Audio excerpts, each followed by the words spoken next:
I had just uploaded several videos about landscape design, going from handheld stitchers all the way up to the Model 237.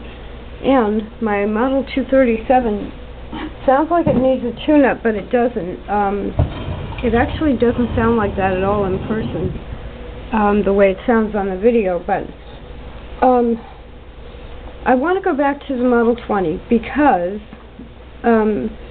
I had said if you're going to look at doing this, maybe as part of your profession, or if you're already a landscape designer and you might want to bring some of these aspects into it, that you would need a handheld stitcher, maybe the battery-operated one, and that you could probably skip over this Model 20, and I would get, if I were you, a Model 237.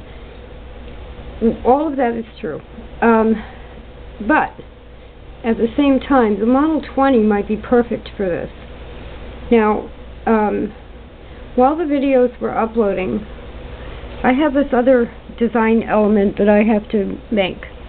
And so while the videos were uploading, I was like, well, wait a minute. You know, Model 20s aren't a problem. And let's stitch this through, it's like a nylon, gingham or houndstooth, muslin, and batting. Went through it without a problem. And actually I was holding the machine on my lap, and it didn't give me a problem at all. So I want to look again at a Model 20 specifically for the landscape design. So this is going to be kind of a pathway, and it's going to have one element where I've marked in red chalk. I need a circle, and I have to find my glasses before I do this. And then there's just a straight line at one end, and there's going to be a line of stitching in between. So this is how a Model 20 can do this.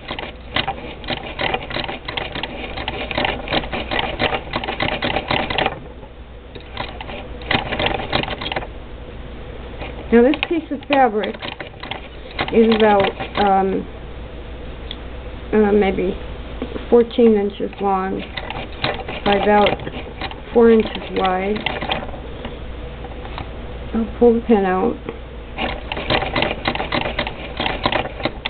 Now, if you don't have a big machine and you don't have a flower foot, and you just want to be able to use a wider fabric than what a handheld stitcher would handle, then the Model 20 might be perfect for that, and especially for separate elements like this that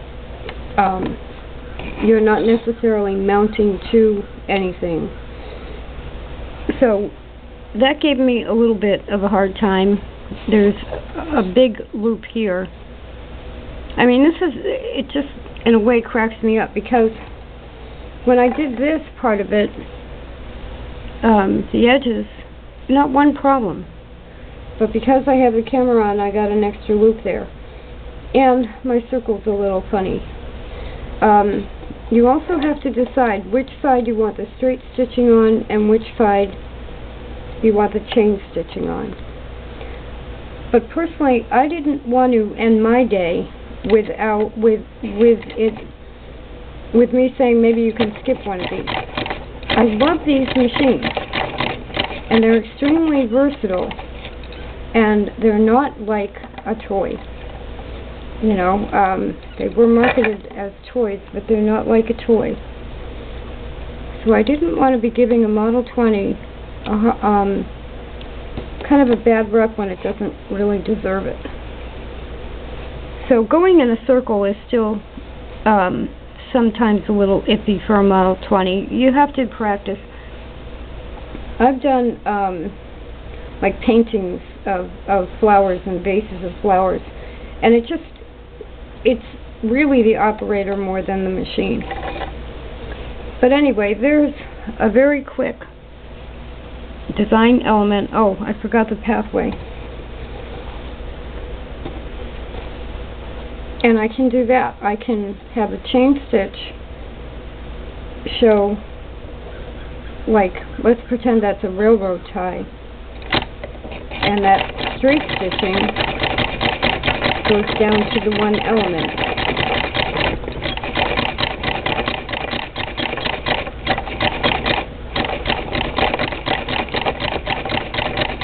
Now, if this lopsided circle up here were a tree, and if I didn't want to crochet or make a flower tree, I could just do a star shape through that, and that would show a tree. So it will also pack down those loose loops. So don't necessarily skip a Model 20, especially if you already have one. I do have to mention their prices have just about tripled. I was finding them for $60, $70, you know, somewhere around there, and I looked a couple of weeks ago, and the two that I looked at were over $150. So if you already have one, don't rule it out. The Singer Model 20.